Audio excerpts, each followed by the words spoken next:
शन्नो मित्रः शं वरुणः शन्नो भवत्वर्यमा शन्न इन्द्रो बृहस्पतिः शन्नो विष्णुरुक्रमः ॐ शान्ति शान्ति शान्तिः।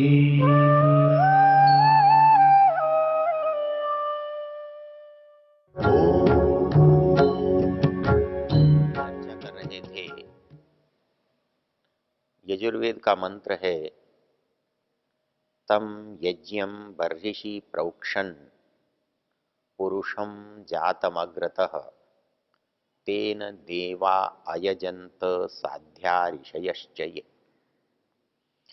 हम प्रत्यक्ष कर रहे हैं मानस यज्ञ में यज्ञ का।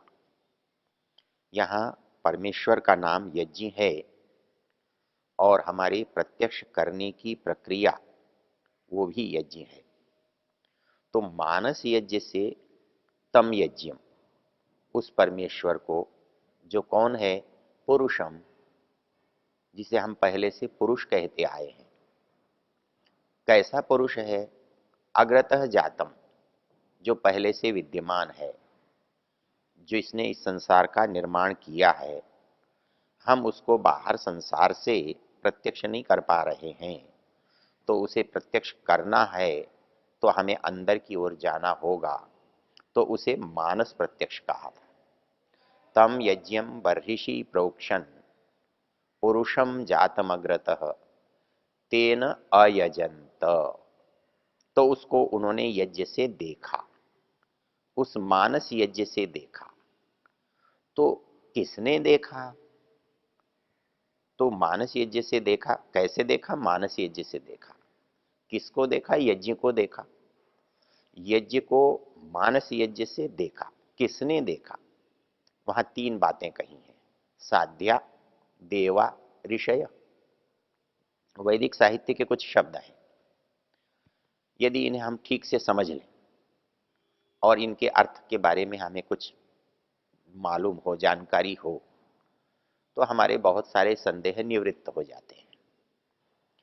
हमारे यहाँ हम देव शब्द का प्रयोग करते हैं, हम साध्य शब्दों का प्रयोग करते हैं, हम ऋषि शब्द का प्रयोग करते हैं। वेद में यहाँ तीन शब्दों का प्रयोग हुआ है, साध्या, देवा, ऋषया। ऋषि दयानंद इस मंत्र का अर्थ करते हुए देव शब्द का अर्थ करते हैं देवा विद्वांस।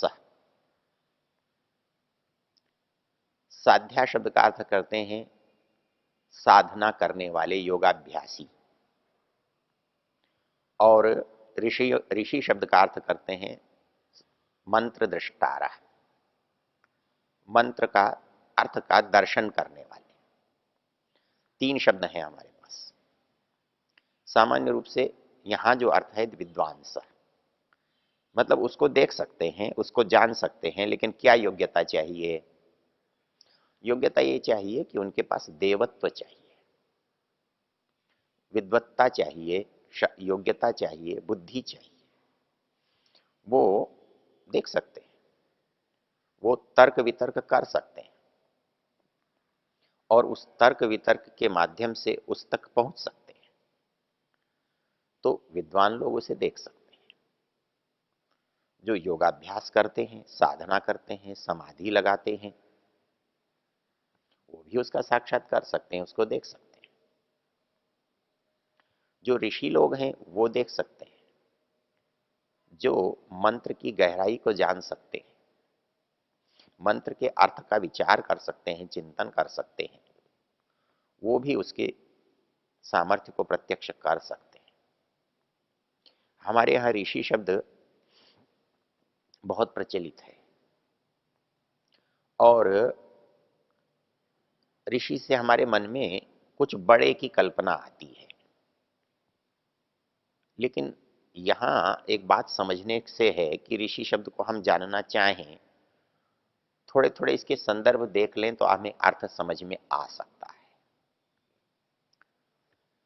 संस्कार विधि में जात कर्म संस्कार है, और जात कर्म संस्कार में बहुत सारे शब्द आए हैं जिनसे समझने में आसानी होती है। पिता बालक की आयु की कामना कर रहा है, और जो जो दीर्घ आयु वाले पदार्थ हैं, व्यक्ति हैं, वस्तु हैं, उनकी वो चर्चा करता है। मैं तुझे वैसा बड़ा आयु वाला बनाऊंगा। जैसे कहता है कि अग्नि को यदि मुझे दीर्घजीवी बनाना है, अग्नि को बड़ी आयु वाला बनाना है, तो क्या करना होगा? कहता है अग्निरायुष्मान स वनस्पति भी आयुष्मान, तेन त्वा आयुषा आयुष्मंतम करोमि स्वाहा। कहता है कि हम जब अग्नि को चिरजीवी बनाना चाहते हैं, जाज्वल्यमान देदीप्यमान रखना चाहते हैं, तो अग्नि के वो बनाने वाले साधन अर्थात समिधाओं को हमें लगाना पड़ेगा। अग्निरायुष्मान स वनस्पति भी आयुष्मान, वो उसकी ज्वाला बनी रहेगी, जिंदा रहेगी, दिखाई देती रहेगी तब तक जब तक आप उसमें समिधाएं डालते रहेंगे। तो वहीं पर ऋषि शब्द का भी प्रयोग किया गया है। वहां कहा गया है ऋषय आयुष्मंत ते व्रतैरायुष्मंत, तेन त्वा आयुषा आयुष्मंतम करोमि स्वाहा। कहता है ऋषि का ऋषित्व किस चीज में रहता है? वहां कहा गया ऋषि का ऋषित्व जो है व्रतों में रहता है। जो लोग व्रती होते हैं उनके पास ऋषित्व होता है। वो व्रतों से नियमों से बंधे होकर के वो लक्ष्य तक पहुंचते हैं, लक्ष्य को पाते हैं, उसको देख लेते हैं। यहां दूसरी जगह लिखा है ऋषिर दर्शनात्। अरे भाई ऋषि क्या जो देख सकता हो? अरे देख तो हम भी सकते हैं, देख तो सामान्य व्यक्ति भी सकते हैं। अरे तो देखना तो नहीं होता ना, देखते हुए भी सब अंधे होते हैं, जागते हुए भी सब सोते हैं। जब हम अचेतन होते हैं, अवचेतन होते हैं, असावधान होते हैं, तब हम देखते हुए भी नहीं देखते हैं, स्थूल देखते हुए भी सूक्ष्म को नहीं देखते हैं। हमारी गति, हमारी सीमा कम हो जाती है। तो वो क्या होता है? वो होता है कि हम देखते हुए नहीं देखते। इसके लिए यदि अच्छे से शब्दों का प्रयोग करें तो गीता में एक पंक्ति आती है, या निशा सर्वभूतानां तस्यां जागर्ति संयमी, यस्यां जागृति भूतानि सा निशा पश्यतो मुनिः।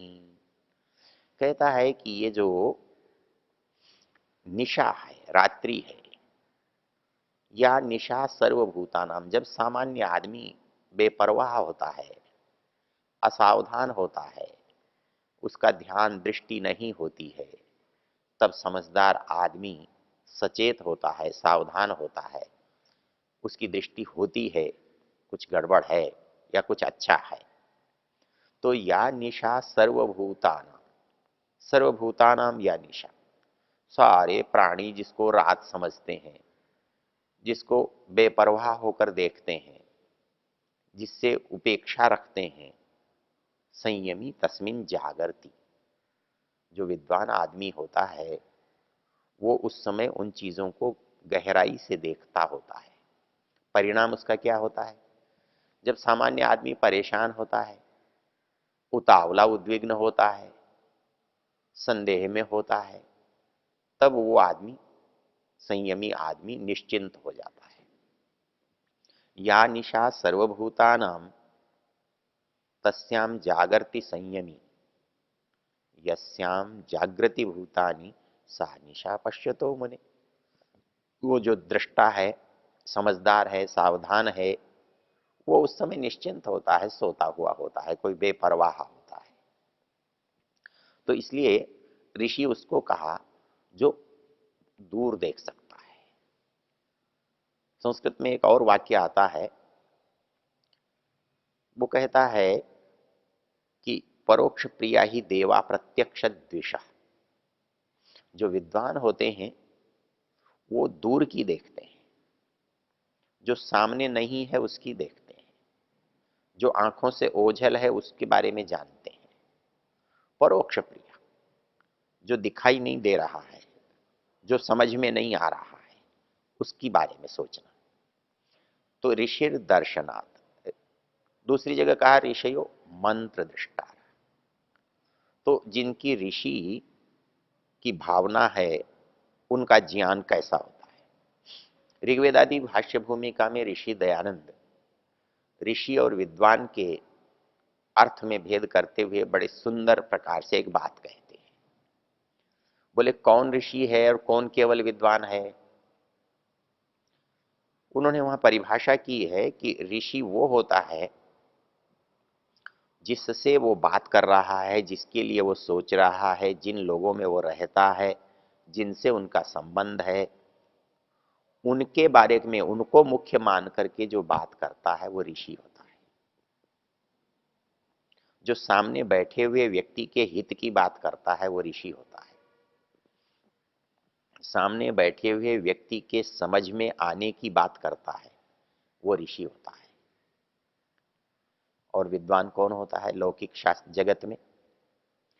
यहां जो बड़ी बात कहता है दूसरे की समझ में आए या ना आए, वो उसको लोग कहते हैं भैया बात तो बहुत अच्छी कहता है पर हमारी समझ में नहीं आई। विद्वान आदमी है।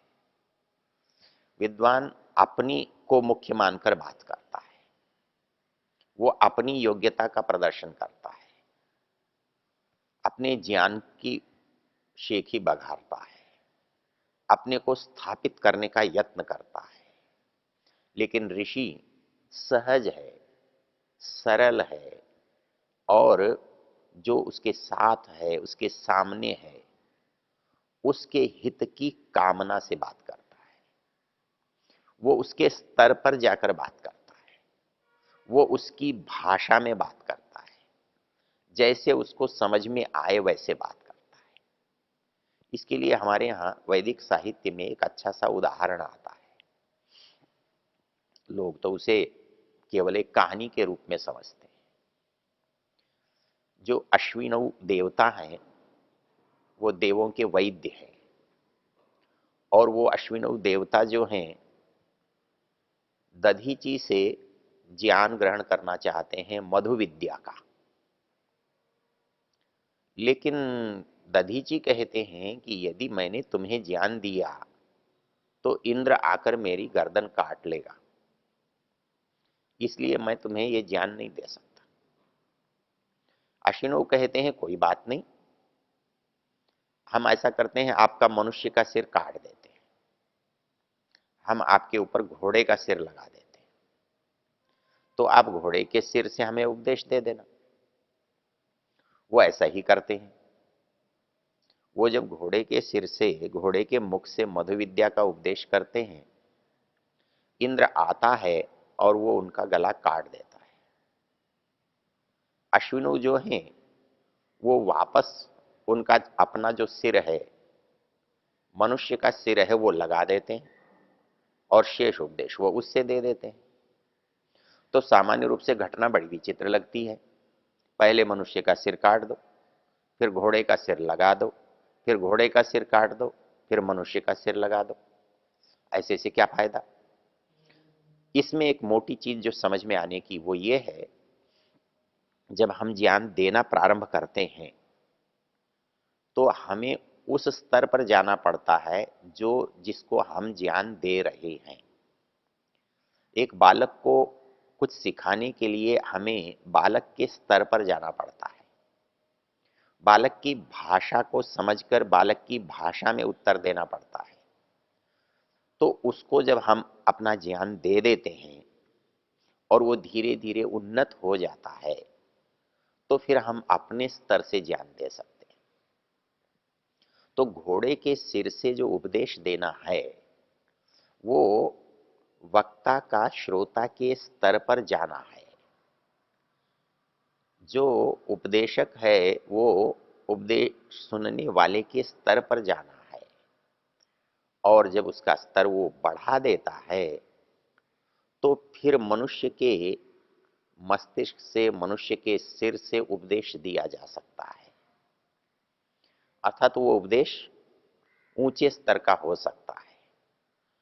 तो हमारे यहाँ ऋषि लोग जो हैं वो उपदेश तो ऊंचा देते हैं, उनके ज्ञान की गहराई तो बहुत है, वो दूर की चीज का प्रत्यक्ष करते हैं, लेकिन जब बतलाते हैं तो हमारे स्तर पर आकर बतलाते हैं, हमारी भाषा में वो उस बात को समझा सकते हैं।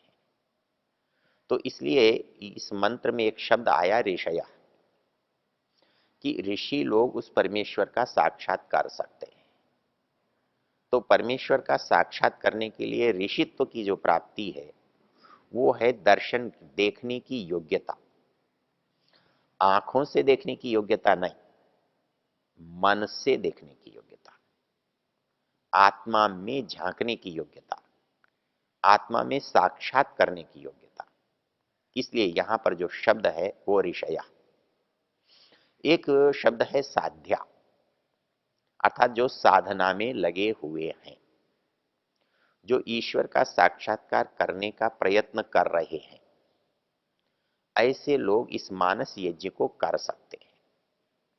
तो इस मानस यज्ञ को करने वाले जो लोग हैं, अर्थात वो प्रत्यक्ष करने वाले लोग हैं, वो अंदर ही परमेश्वर का प्रत्यक्ष करते हैं, इसलिए वो साध्य हैं।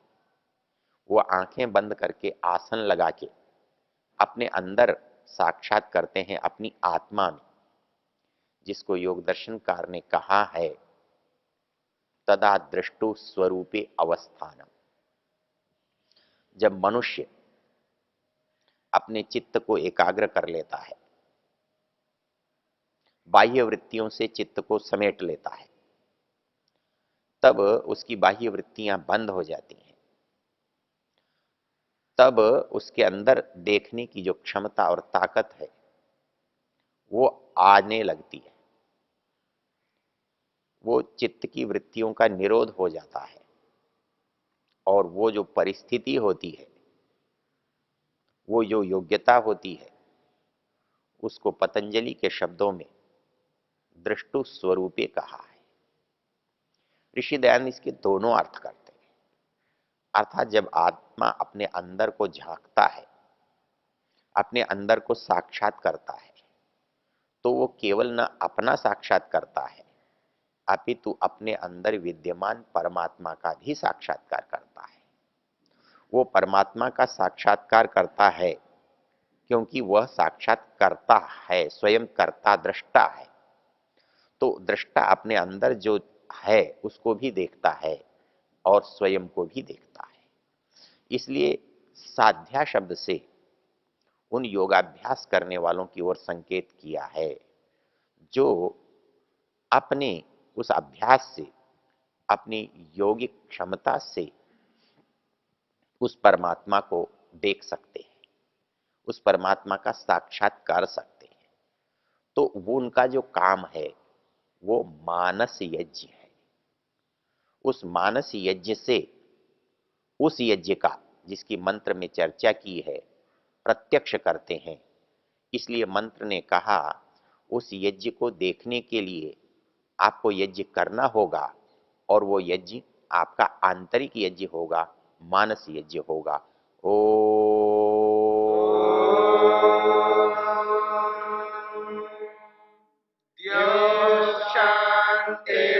शान्तिरन्तरिक्षं शान्तिर्पृथिवी शान्तिरापः शान्तिरोषधयः शान्तिः वनस्पतयः शान्तिर्विश्वे देवा शान्तिर्ब्रह्म शान्ति सर्वं शान्ति शान्तिरेव शान्ति क्षमा शान्तिरेधि ॐ शान्ति शान्ति शान्तिः